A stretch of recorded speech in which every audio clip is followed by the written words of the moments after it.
olhando para o Infra 11, o que o cotista, quem está aqui, né, que já é cotista e que eventualmente talvez tenha uma dúvida nesse sentido, ou aquelas pessoas que estão assistindo que pensam se tornar cotistas, podem esperar como estratégia do fundo. E o que não pode esperar também. Então, acho que é um ponto importante falar claro. o que não se deve esperar para que as pessoas entrem no fundo de forma alinhada entre o que o fundo tem para oferecer e o que a pessoa está buscando. Perfeito, vamos lá. Bem abrangente sua pergunta aqui, vamos fatiá-la por partes para tornar a resposta mais didática possível, tá, Danilo? Bom, primeiro, meta de retorno, tá? Eu acho que para as pessoas conhecerem o fundo, acho que é importante conhecer primeiro qual é a meta de o que o fundo se propõe a entregar, né? O fundo se propõe a entregar a um retorno equivalente a NTNB, né, que é o título público atrelado à inflação, mais 0,5 a 1% ao ano. Essa é a meta formal de retorno do fundo, tá? Comparando com os demais fundos FIINFRA da indústria, eu diria não, essa é uma das metas mais, vamos dizer assim, conservadoras, tá? Tem outros FIINFRAs por aí que se propõem a entregar retornos maiores do que esse, tá? Mas aqui, de novo, né, gosto de comentar, não tem muita mágica, né? É uma questão de risco-retorno. Quanto mais retorno o gestor se propõe a entregar, mais risco ele tem que correr nas suas alocações, né? Daí, de novo, aqui não tem certo nem errado, é uma questão de propensão a risco individual de cada investidor. Se você tem mais propensão a risco, você pode pensar num FII infra mais arrojado. Se você é uma pessoa mais conservadora, pense num FII infra mais como o nosso, tá? Então, acho que essa é a primeira ser bem clara aqui, transparente, para o investidor tomar uma decisão bastante consciência e avaliar a meta de retorno, tá? Sobre a nossa estratégia de gestão, tá? Então, a gente procura montar uma carteira que ela tenha, a gente gosta de dizer que é uma estratégia híbrida. Então, uma parte dessa carteira ela é destinada a giro, tá? E uma outra parte dessa carteira é uma parte que vai ficar um pouco mais estacionada ali dentro do portfólio do fundo, tá? Grosseiramente meio a meio, embora a gente não crave aqui percentuais de composição desses dois tipos de debêntures que a gente tem na carteira. Sobre uma parte da nossa carteira são papéis que a gente enxerga que tem um potencial de fechamento de spread muito grande, né? O que isso quer dizer, né? São papéis que a gente acha que o papel que eu comprei, por exemplo, a IPCA mais 7, e eu acho que em algum momento no futuro a taxa daquele papel vai estar sendo negociada IPCA mais 6, por exemplo, dando um exemplo numérico aqui, né? E na renda fixa, quando a taxa de juros do papel diminui, o preço dele aumenta, né? Sempre inversamente proporcional. Então, se a taxa caiu de 7 para 6, significa que aquele papel se valorizou. Se eu vender aquele papel no mercado, eu vou realizar um lucro.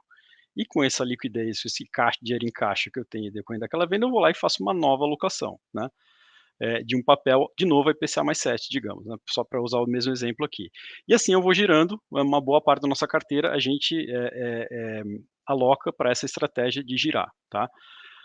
A outra parte da nossa carteira, e por isso que ela é uma estratégia híbrida, a gente deixa ela mais estacionada. São papéis em que a gente, muitas vezes, são papéis que estão abaixo do radar do mercado, são emissões que poucas pessoas tomam conhecimentos, ou muitas vezes a gente até compra 100% da emissão e participa da estruturação, deixa a operação ali com a nossa cara, palpita sobre a estrutura da debênture, sobre as garantias, sobre os covenants, enfim, deixa ali uma coisa bem customizada para nós, tá? E são papéis que eles têm eles tendem a ter menos liquidez, se eu precisar vendê-los no mercado em algum momento, no entanto, eles não tendem a ter essa compressão de taxa. Tá? Então, em outras palavras, o spread daquele papel ele tende a ficar relativamente estável, ajudando a sustentar o carrego, né, que é o spread médio da carteira, ao longo do tempo. Tá?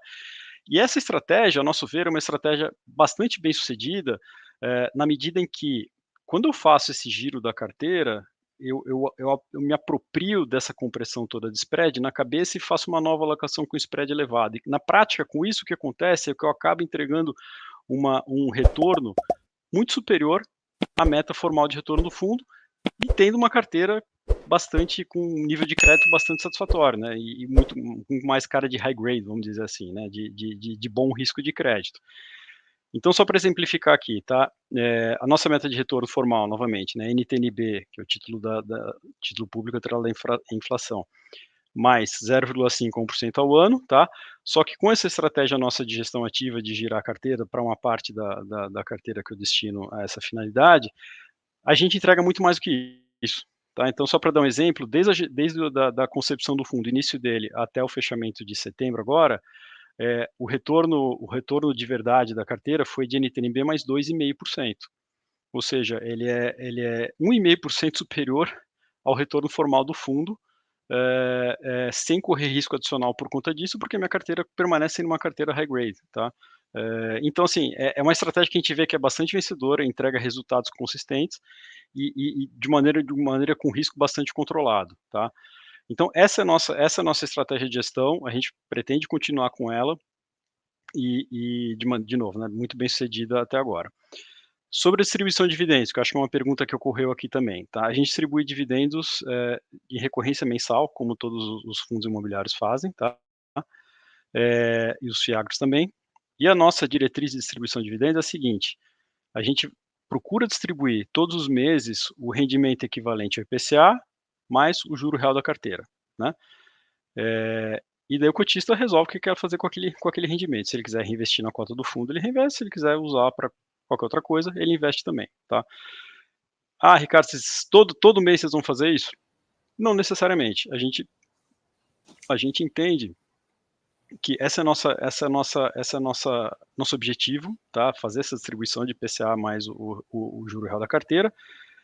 Mas pode ter algum outro mês, pontualmente, que eu prefiro reter recursos dentro do fundo para fazer uma alocação que eu entendo que é interessante. Em vez de distribuir aquele dividendo, eu faço uma nova alocação que a longo prazo vai ser benéfico para o cotista, né? Porque eu estou colocando uma alocação com um nível, um papel numa taxa com retorno adequado que vai contribuir para a valorização da cota patrimonial e vai contribuir para o retorno do fundo dali para frente, tá? Então, assim, a gente gosta de dizer que é uma diretriz, não é uma política, né? E a gente pretende, e a gente tem conseguido de fato fazer isso, entregar essa distribuição de dividendos em períodos mais dilatados de tempo. Então, se você olhar uma janela de 12 meses de prazo, por exemplo, o yield correspondente, né, o yield ao rendimento, né, correspondente às distribuições que a gente fez, já passam de IPCA mais 7, que é mais ou menos aqui o juro real, o juro real da carteira atualmente, tá?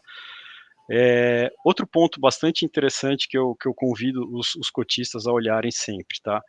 Quando for avaliar os fundos, olhem o retorno composto, retorno total, rendimento total da cota patrimonial, rendimento total da cota mercado, tá? O que é o rendimento total? É o rendimento composto pela valorização da cota, somado ao pagamento do dividendo, tá? E ele assume que ele pressupõe reinvestimento dos dividendos para chegar nesse retorno total, tá? Esse, no final do dia, é a métrica mais importante, né? Então, assim, rendimento é importante, sim, é importante muitas vezes, por isso que a gente gosta, a gente se disciplina a fazer essas distribuições robustas, mas mais importante do que isso ainda é a reflexão que a gente faz para o cotista. Veja quanto que é o rendimento total do fundo, que é a composição da valorização da cota e mais o rendimento, tá? E sobre essa visão que a gente teve, que a gente consegue mostrar que o fundo, desde o seu início até o final de setembro, entregou aquele NTNB mais 2,5% ao ano, que é um retorno muito superior à meta formal do fundo. E vou dar um outro dado aqui para vocês também, com um pouquinho de ressalva. Nesse período, né, do início do fundo até o final do mês passado, o retorno foi equivalente a CDI mais 1,92%, lembrando, isento, tá? De novo, porque a ressalva, o benchmark do fundo não é CDI, o benchmark do fundo é IPCA. Eu só falei CDI aqui para as pessoas terem uma ideia de como que o fundo se comportou, né, como o rendimento do fundo se comportou, olhando aqui o CDI como benchmark, tá?